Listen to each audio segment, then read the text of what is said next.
అంటారు పోతన గారు గజేంద్ర మోక్షణంలో. ఆయన నడిచి వెళ్ళిపోతుంటే ఆయన ఎక్కకపోయినా గరుత్మంతుడు ఆగడు. నా మీద ఎక్కలేదు కదా, ఆయన నడిచి వెళ్ళిపోతున్నాడు కదా, కాబట్టి మనం ఇక్కడే ఉందాం, విశ్రాంతి తీసుకుంటూ కూర్చోడు.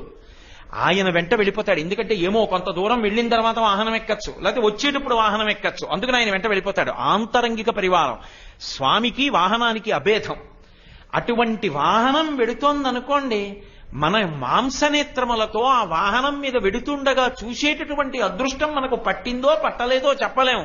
కానీ శారదా నవరాత్రుల యందు భగవతి భిన్న భిన్న వాహనములు ఎక్కడానికి కిందకొస్తుంది. ఆ వాహనం మీద ఆవిడ వెడుతోంది అంటే మన కొరకే దిగి వచ్చినది. ఆ భావనతో ఎవరు కలిసి తిరుగుతారో వారు పరివారం అవుతారు. అది అదృష్టం. అందుకే వాహనం అవడానికి ఏదో ఓ పక్షినో, ఓ పిల్లినో, ఓ పులినో, ఓ సింహాన్నో తీసుకోరు. భగవంతునికి వాహనం